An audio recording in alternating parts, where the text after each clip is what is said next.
E ainda sobre a guerra no Oriente Médio, o presidente Lula disse que a comunidade internacional sofre com o, abre aspas, vácuo de liderança, fecha aspas. A crítica surgiu durante um discurso de Lula na cúpula do G7 no Canadá. De acordo com o presidente, a falta de uma liderança global pode agravar os conflitos e guerras. Como solução, Lula ainda defendeu que está na hora da comunidade internacional devolver o protagonismo à ONU. E é exatamente essa pergunta que eu iria fazer a você. A ONU está se tornando uma organização irrelevante.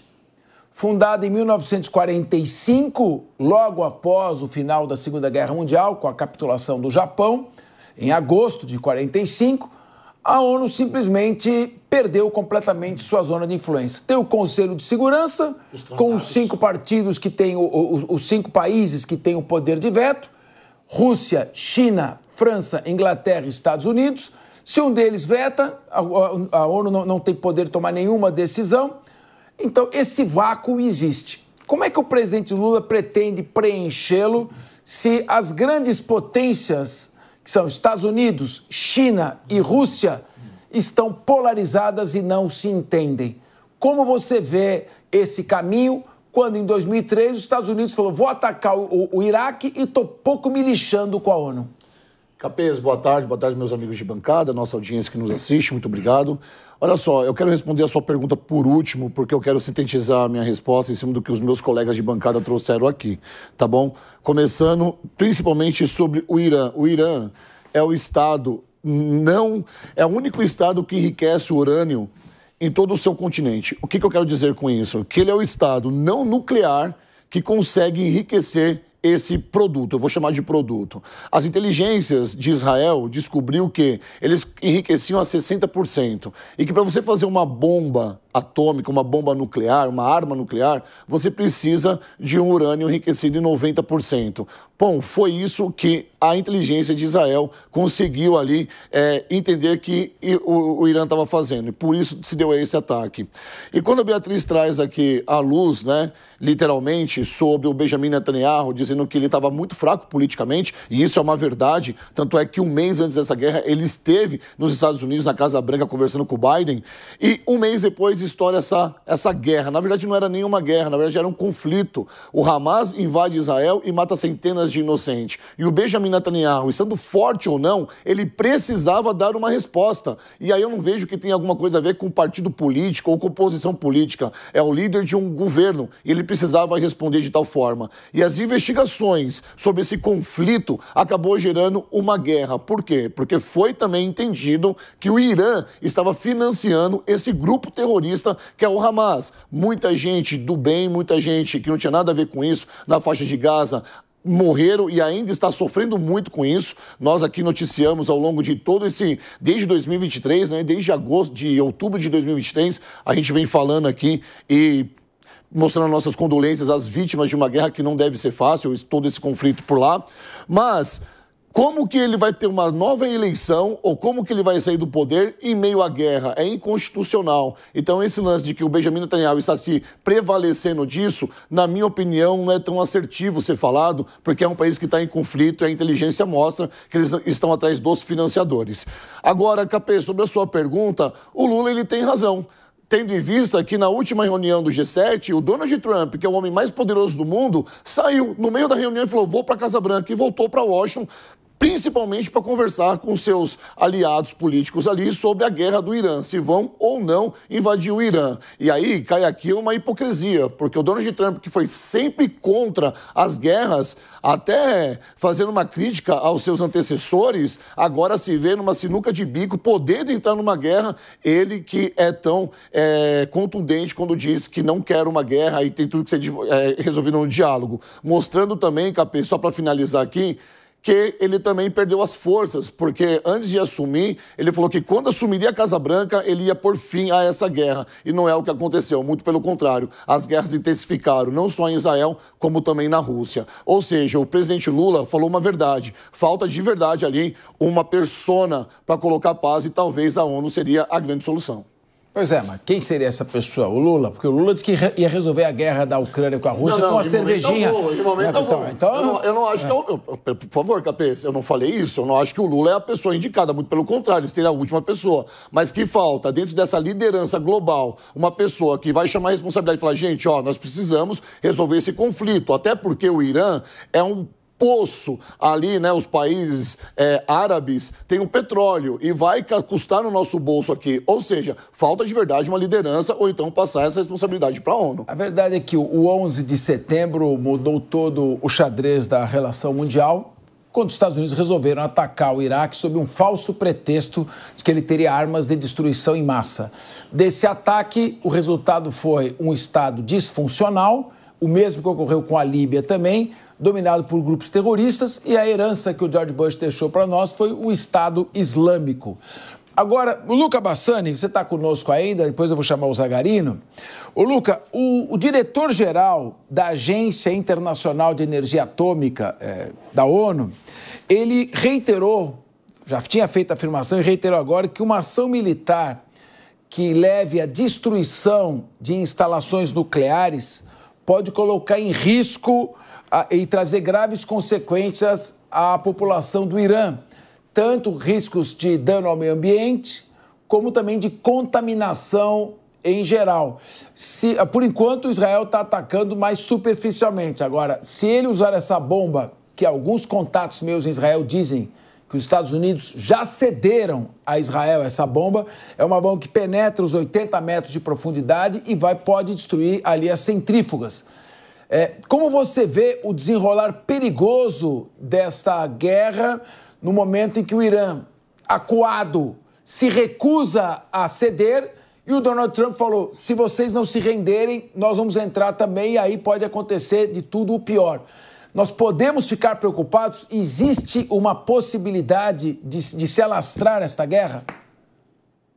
Olha, Capês, eu acho que, se você me permite fazer um parênteses com o meu lado cientista, explicar algo importante no aspecto dos reatores nucleares. Quando a gente tem um reator nuclear para energia, como era em Chernobyl, como era em Three Mile Island, ou como é na França, em vários lugares, Fukushima, você tem um urânio enriquecido entre 3% e 5%, e muito desse urânio ele já é considerado velho, ou seja, ele está lá por muito tempo, e quando você tem um problema de manutenção ou tem qualquer tipo de explosão nesse reator, aí nós temos, obviamente, um grande desastre humanitário e também ecológico. Exemplo, o que aconteceu em Chernobyl, toda aquela área do rio Pripyat, entre a Ucrânia e a Bielorrússia, naquela ocasião ainda, a União Soviética, foi desabitada, muitos animais morreram, muitas pessoas morreram em decorrência da radiação nos anos seguintes. No caso do Irã, que está enriquecendo urânio através das suas centrífugas nucleares, é produzido nesse processo o hexafluoreto de urânio, que é um gás que é um pouco radioativo e a radiação que ele emite é radiação alfa. Portanto, das três radiações, alfa, beta e gama, é aquela que é menos letal. Não estou dizendo que tá tudo certo explodir uma instalação como essa e espalhar essa radiação. Obviamente que não é recomendável em nenhuma ocasião você atacar instalações nucleares, mas comparando com outros desastres nucleares, os especialistas dizem que até mesmo pela profundidade, a chance de acontecer uma liberação de radiação, como tivemos com a bomba nuclear de Hiroshima e Nagasaki, ou com os desastres nucleares de Three Mile Island ou de Chernobyl, é muito pequena, exatamente por isso que os Estados Unidos e Israel não estariam tão preocupados com estes impactos. Mas, obviamente, que seguindo todas as diretrizes da Agência Internacional de Energia Atômica, onde temos cientistas muito competentes e pessoas que estudam essa área de maneira bastante profunda, não é nunca recomendável nenhum tipo de operação militar perto de usinas nucleares ou de usinas energéticas de maneira geral, pelo impacto que causa aos moradores no seu entorno e principalmente ao meio ambiente durante este período. Eu acredito que essa questão ela também é um dilema, mas os israelenses e os americanos sabem que para inviabilizar o programa nuclear iraniano é necessário atacar as instalações em Fordow, porque essa é aquela que consegue enriquecer urânio a 60% com o maior número de centrífugas. As instalações em Natanz, em Isfahan, em Teherã e Tabriz já foram muito danificadas, mas essa que é a principal, a mais bem protegida, a joia da coroa, se assim podemos dizer, ela ainda não foi tocada e os israelenses sabem que se querem de fato, pelo menos declarar uma vitória parcial ou finalizar essa guerra relâmpago, é necessário atacar essas instalações, mas o impacto que isso poderia ter, de acordo com a comunidade internacional, a própria Agência Internacional de Energia Atômica, a ONU, isso faz com que Israel novamente perdesse a credibilidade, ou pelo menos perdesse a boa mídia que tem tido. A gente vê esse processo midiático também, acho que é bom trazer para os nossos debatedores comentarem essa questão. Durante o ataque terrorista do Hamas, todo mundo ficou do lado de Israel. Depois, com a resposta israelense, muita da estrutura civil destruída, muitos civis morrendo, o cerco a Gaza, a imagem de Israel foi completamente alterada. Todo mundo, grande parte das publicações contra a postura israelense. Agora, todo mundo vê o Irã como uma ameaça maior. Então, não temos muitos países criticando de maneira tão aberta a postura israelense, porque todo mundo vê como um risco, independentemente de ser no Oriente Médio, na Europa, nos Estados Unidos ou até mesmo no Brasil, o Irã ter armas atômicas. Agora, se isso passar muito do ponto, pode ser o efeito inverso, assim como aconteceu em Gaza, e aí Netanyahu ou Israel como nação acabam mais uma vez tendo uma crise de reputação, como nós já observamos anteriormente. Ô Luca, vou apelar pelo seu lado cientista, então. Me parece que, para fins pacíficos, o urânio deve ser enriquecido, salvo engano, hein? Me corrija, porque isso eu não sei, até 3,5%. O Irã já tinha chegado a 60% e, com 90%, ele já produz armas nucleares. Não está claro, evidente, que o Irã não está enriquecendo urânio para fins pacíficos? Ou ele não ultrapassou muito a capacidade necessária para uso como energia para fins pacíficos? Qual a sua avaliação a respeito disso? Porque me parece que 60% em Fordow, que é a usina que está aquecendo nesse patamar, há alguns meses de produzir 12 ou 11 bombas nucleares, não me parece estar claro, então, mesmo que o Netanyahu, esperto como político ladino que tenha se aproveitado desse momento, nós não podemos tirar a razão de Israel de fazer esse ataque. Ou o Irã pode argumentar que tá aquecendo ainda para fins pacíficos? Olha, Capês, é muito relevante essa sua questão e, mais uma vez, a gente responde com a ciência. O urânio é um metal encontrado na natureza, ele tem, na sua grande composição, o isótopo 238, 238, enquanto que a parte que é radioativa, que pode ser utilizada como combustível, seja em usinas nucleares, seja numa arma atômica, é o isótopo 235, mas que é encontrado de forma natural só em 0,7% de todo o urânio do mundo.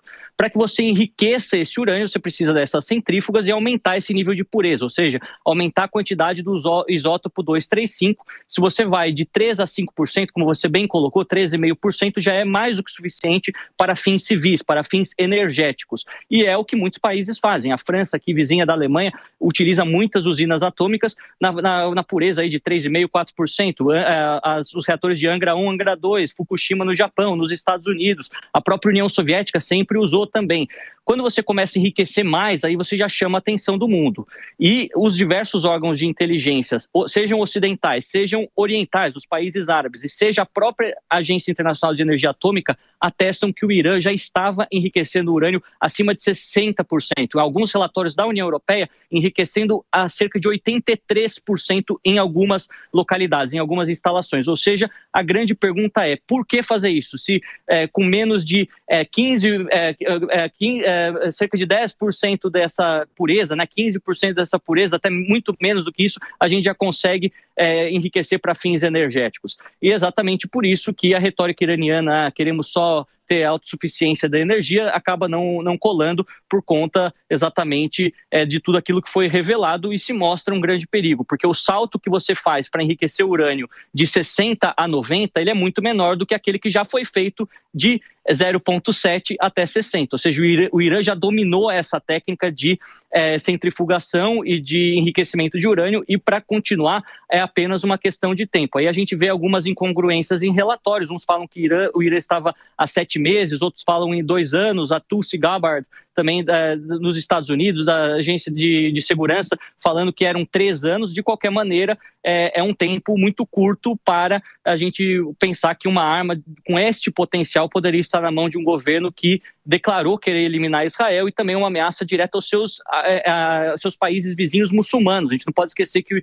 já tivemos guerra entre Irã e Iraque, tudo bem que essa foi iniciada pelo Iraque, mas há muitas hostilidades também entre o Irã e o Paquistão, entre o Irã e a Arábia Saudita e os outros países árabes. Há a guerra por procuração que acontece no Iêmen, onde o Irã financia os Houthis e os sauditas financiam o antigo governo. Então a gente vê que poderia ser utilizada essa tecnologia para fins muito letais e causaria também uma nova corrida armamentista dentro daquela região, porque os países vão falar, bom, se o Irã tem arma nuclear, o Iraque também vai querer ter, a Turquia vai querer ter, o Egito vai querer ter, a Arábia Saudita vai querer ter, e aí o Tratado de Não Proliferação não serve para nada e o mundo todo com armas nucleares acaba sendo um lugar muito mais perigoso, principalmente em regiões onde nós temos teocracias, autocracias, ditaduras e até mesmo terrorismo mundial organizado poderia cair em mãos muito perigosas todos esses artefatos bélicos.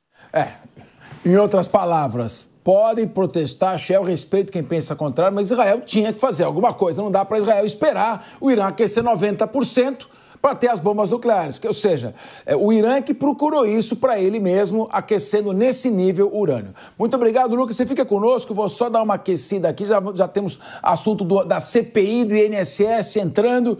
Mas eu não queria deixar passar. Me pareceu que o Rodolfo Maris fez uma média.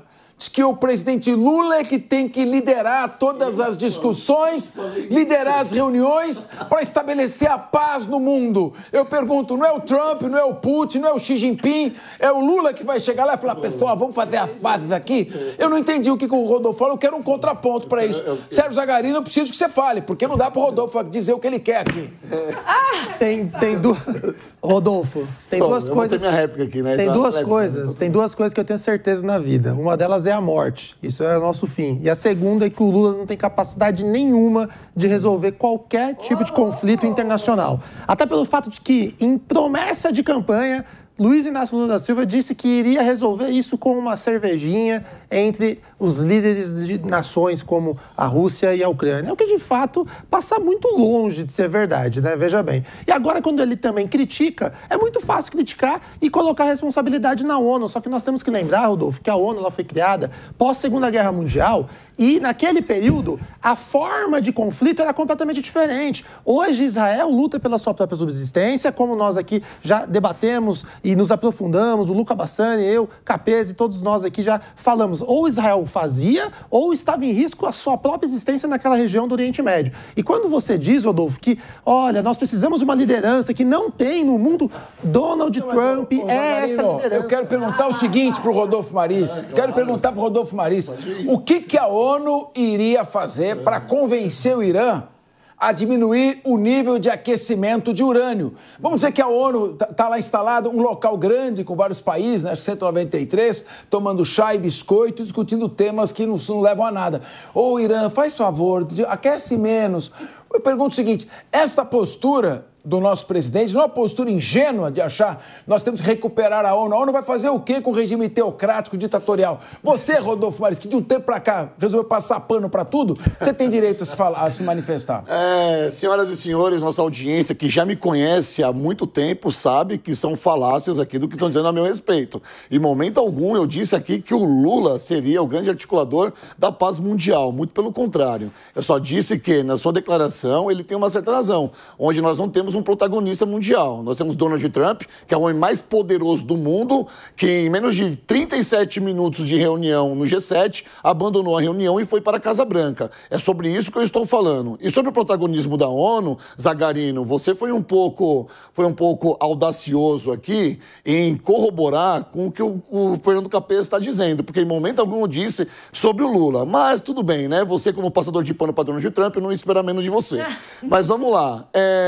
Sim, a ONU teve lá em 1945 e o que se deu depois disso? Nós temos vários tratados aqui que, se fosse, por exemplo, colocado em prática, nós não teríamos isso, Fernando Capês. A Carta das Nações Unidas, a Declaração Universal dos Direitos Humanos, o Pacto Internacional sobre Direitos Civis e Políticos, que por si só já daria conta que foi em 1966. Se isso fosse colocado em prática, nós não teríamos tantas guerras. Mas o homem não segue o que a ONU diz, porque a ONU é uma organização fraca hoje. Quando o Lula disse que deveria voltar ao protagonismo à ONU, se diz muito em relação à hermenêutica que vocês não entenderam. Por quê? Porque ele quer dizer que precisa de mais reuniões para que a paz seja selada. Em relação ao urânio lá no Irã, cara, Israel está coberto de razão. É um país que tem 89 milhões de pessoas. É cerca de 10 vezes maior do que Israel. Sempre foi proeminente, ameaçando todo o mundo, não só os Estados Unidos, não só Israel, mas também ameaçando nós aqui do Brasil. Porque uma vez que uma bomba nuclear é instalada lá, isso pode sobrar pra gente aqui.